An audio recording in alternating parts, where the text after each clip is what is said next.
2, 3, 4. Places, almost time for places. Thank you, 5 minutes to places. Thank you, 5. Thank you, 5. So, Herman, Staycee. Hey. Tami. You ready for the show? Always. Always. You guys remember your first artistic experience? You remember the thing that like made you go, oh, this is me. This is what I want to do. Yeah, I feel like I've had a couple like births into the art world. You want to talk about yours first, Mel? Well, yeah. I mean, I remember getting a pair of bongos at a yard sale, and then sitting with, I don't know how old, I must have been pretty young, maybe 6, but I had the pair of bongos and I was jamming along with a Sesame Street record. Yes. And I was just like, wow, this is cool. And then the other thing, I think maybe when I was 10 or so, I convinced my folks to buy me a tape recorder, and I just carried that thing around with me everywhere. And I started making little radio plays with my friends. We would put on little shows, and I snuck that tape recorder into Star Wars and recorded the audio of the whole movie. Oh my God. And I really felt like I was on the inside track because I had an audio. I mean, I used to think like, you might have the soundtrack album, but I have the whole audio of the entire movie, and I can listen to it whenever I want. And I really felt cool about it. It's called pirating. Yeah. How old were you when this happened? I mean, it was when Star Wars came out, so I was like 10, 11, 12. Wow. And what was the music of the moment? What was the music of the time that you were listening to? And how did that correlate with you doing this recording of things? Well, I don't think I understood that then, but I remember loving the song Killer Queen by the band Queen. And there's that part where the flanger goes, and I just remember thinking, like, how do you do that? Like being super into it. I would just wait on the radio listening for that song to come on. Wow. And then so you were like, sound is where it's at for me. Yeah. I just not conscious. Were you a noisy kid? No, I don't think so. I mean, maybe with those bongos, but I wasn't very. Well, Herman. Do you remember yours, Stacey? Yeah. So one of mine was just before I even knew that there was a thing called contemporary dance, I would just like flounce around my living room. Okay. Flounce around my living room to Stevie Wonder albums that my parents had, and Marvin Gaye. And then there was like a moment when I got to see, probably on TV, because I don't think we went in concert, the Ailey Company. And then they also came to our house and they tore down my swing set. Why that inspired me, I don't know, but I just remember those things kind of connecting and realizing that what I was doing in my living room when I was flouncing around was related to what they did on stage. And so that's when it dawned on, that was the first time I realized, okay, there's this thing that's called dance that I want to eventually do.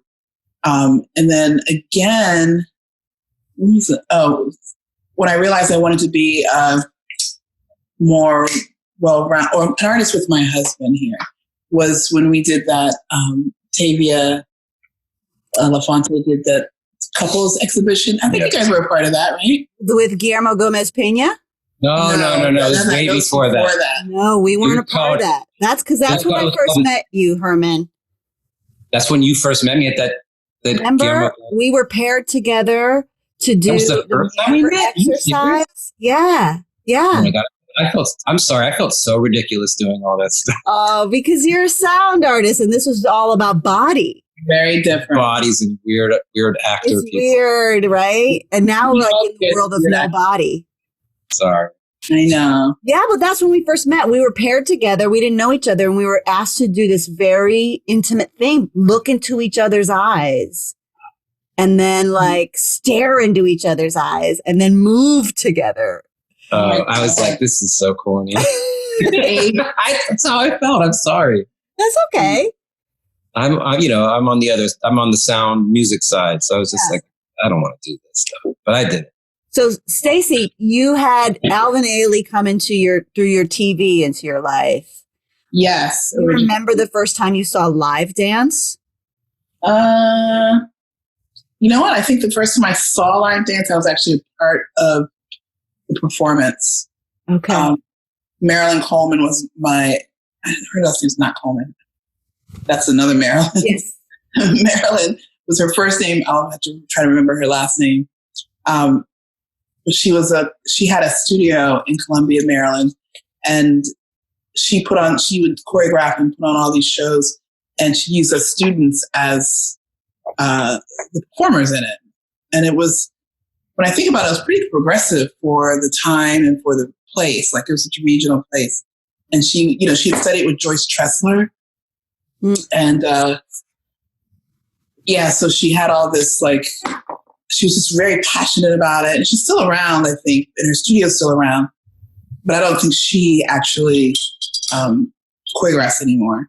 So that was the first time I had seen dance on stage. And then soon after, I did get to see other dance companies on stage. Were there anybody in your family, for both of you, who were artists? Oh, yeah. My father was a visual artist, and he was a professor at the University of Connecticut, where he taught all forms of art. And my mom was a very creative person. She did like more crafty things, but really cool things. And she was also a humanitarian. But your dad was a bassist too. He was also a bassist. And had a lot of jazz players around. And he had a lot of jazz players around. So art was just a part of your life. Definitely a big part of my life. Yes. And me, not so much. My folks were more patrons of the arts. And I think the closest I knew was my dad's brother, who passed away maybe when I was 1. So maybe the thing about that was I grew up around his paintings. Like, his paintings were always, it's that noise. His paintings were always in our homes. Okay. I kind of saw that, and we just, went to a lot of music and art things and galleries and stuff like that. So art has always been a part of your life. It continues to be a part of your life. Lots of people, have art introduced to them when they're young, and then they move on. And it doesn't really stay in their life in a profound way. What inspires you? What keeps you here in the art world? I feel like it's the voice. It's the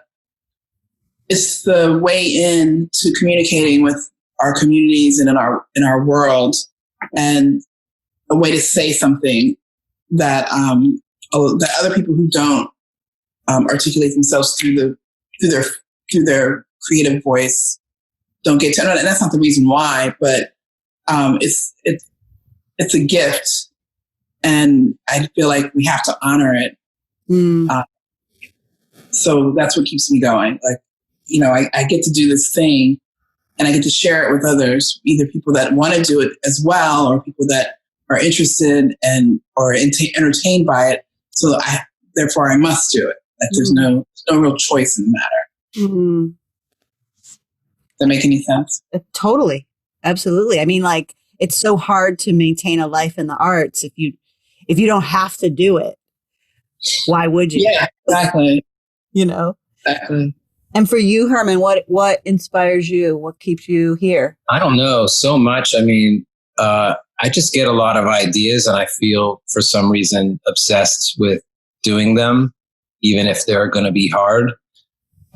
So I have ideas for ensembles and things that I want to do, and people that I want to collaborate with, and Staycee inspires me, and we inspire each other, and we, and then I guess it's that jazz, that thrill that you get when you pull it off, and then you want to do it again, even though it was a nightmare. Yeah. In some way. No, not a nightmare, but I mean, it's hard work. I mean, every show, you think back to every show that you pulled off, every caper, there was the glory of the, the accomplishment and like the cool things that happened. And then there's the backstory for all the like terrible things that happened, and the disasters and the near disasters. Yeah, we don't talk enough about that, because No. most people just see the finished product and how Right. they pulled it off. But the story behind pulling it off could be, an HBO documentary. No, I think it's, I don't want to rail on like, the social media thing, but, everybody just talks about like how great everything was. And, nobody says like, yeah, we did this great show, but, it was like a septic tank that, exploded underneath the theater. And that never happened to me, but, and, the whole time it smelled horrible. They cleaned it up the night of the show and nobody knew, but we went through it. Yeah. It hurt. Yeah. It hurt. It costs. Yeah. Yeah. So is there a project that you are longing to do? I have something. You go ahead, tell yours. Yeah. We did a show at the Warhol in February with an ensemble called Echo Chamber Collective. It's Anquini Kinzel, Paul Thompson, Sadie Powers, Brian Riordan, Brittany Trotter, and myself. So it's like a 6-piece. And it was amazing. It's all like electroacoustic music designed for reverberant spaces. And it was such a thrill to pull off, and I want to do more of them, and I want to do them in other places. We went to this museum in Paris called, I'm going to say it wrong, Palace de Tokyo, something like that. It's Tokyo Palace in French though.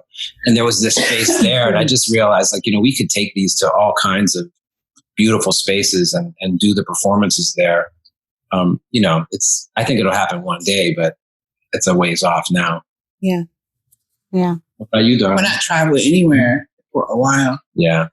I feel like I just want to keep making more work. And I feel like each time we do a piece that involves dance and other forms, we get a little bit closer to that immersive experience that we want. And when I say immersive, I'm not saying immersive in the way that you guys do immersive, because that's some whole other shit. Maybe when you're in it. Yeah. The performance that you're like, completely in, like if you're in it, you don't necessarily have to participate like the audience, but they are participating, but not in as clear cut a way that is happening in your pieces. Yes. So we're finding a way to like make our work more engaging in that way. And I just want to do more and more of that work. Is there a particular project that I want to see happen? No, I just feel like I need to get stronger in my voice and my creative voice, and just hone my skills and be able to tell the stories that I want to be able to tell in a stronger way. So that's the goal. And then I'd like for it to tour and be seen by people in person. Hello. In person. Yes. That's what I like. Well, speaking of that, like what's in the way of that? I mean, we know what's in the way of us not being able to be, in a theater right now, but what are the barriers that you face? I mean, you just talked about, you're wanting to grow, how do you do that? Yeah, I mean, it's. I have to admit that it's hard to do from here in Pittsburgh. Just being such a regional place, it's like having people take us more seriously outside of Pittsburgh. It's taken a lot more effort. The whole networking thing is a little harder. Yeah, but it's gotten some great things to happen recently. Yeah, of course, yes. But so I feel like it's taken a little longer than we wanted it to. But but it's happening. And it's just like, it's the industry. There's an industry, you know what I mean? And like, you have to play all the games of the industry to get all the things that you want out of the industry. That's how it feels to me. Yeah. And I'm definitely more of a, I just want to do the work. I'm not good at schmoozing. Yeah. I'm not good at asking for help. I'm not good at all those other things that come along with don't love doing all the admin stuff, although I've gotten better, so I like it more. So all the things that, like, my favorite thing is to be in the studio with the artists, having conversations and watching bodies move and asking bodies to move and building objects and building video and building images. Like, that's the stuff I love. And once that process once that's done, I'm like, on to the next thing. Like, the next process of getting it up into the theater is like even not as interesting to me as the process of making the work. Yeah. Everybody's really focused on the product. Exactly. And that only lasts, for so long, and it's finished. It's kind of locked in there, and the growth has kind of stopped. And so we're not really, my favorite place is the rehearsal room. Yeah, exactly. Same. Yeah. So at this time, like, who when we're not really able to be together and you need to stay inspired and you want to keep the fire burning, whose work is doing that for you? Whose work are you loving right now? And whose work do you want other people to know about? Ooh. Oh, I got one. Well, I got two. Good for it. N.K. Jemisin. She is a sci-fi fantasy author who is killing it. I'm sure we'll never work with her, but she's kind of in the spirit of, we've done a lot of work with Octavia Butler, and N.K. Jemisin is also an American Black woman author who's incredible. Mm-hmm. And I can't wait to sort of see what she does next. She just wrote a book that's sort of based in present times, and that's really amazing. But she's done so many different things, and I can't wait to see sort of her doing television adaptions and things like that. Mm-hmm. And then Michaela Cole, who just did that show called I May Destroy You. Yes. She's amazing. That show blew my mind. That was really incredible.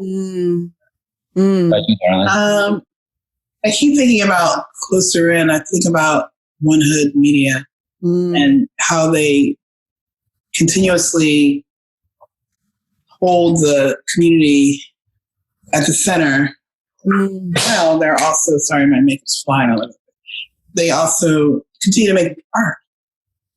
So they continue to be creative without missing a beat, and also responding to this time and this space that we're in right now. And I'm pretty impressed. Yeah. I could name a bunch of artists. Disha Philyaw, Alicia Wormsley, all doing amazing things in this time. Yeah, it's like art, purpose art. Purpose-driven art. Artistic citizenship is what Derek Tynes calls it. I love it. Isn't that beautiful? Yes. I think there's a responsibility that the artist has to voicing things. And that voice is your choice as the artist. But there is a artistic citizenship that I think we need to explore in earnest. And there are companies like One Hood and individual artists who are absolutely exploring that citizenship and that responsibility. And definitely a lot of it happening in Pittsburgh. And that you're just able to keep going in this climate and in Pittsburgh, you know what I mean? Like in the general world climate, but then also here in our little city is amazing. Yeah. We have a lot of young people in our lives that like do amazing things. And I look up to them, like Joseph Hall is a favorite person of ours in this town who just came back. And Kitoko, Chagua, Ali Ricarte. Yeah, our team. Our team is what really motivates us. Yeah. They have all the energy. Latrey Rembert, who's a budding artist. He's further along than he realizes he is, but he's pretty amazing. He's a quadruple threat in all the senses. And Jessica Marino, the Slow Dangers. Yeah.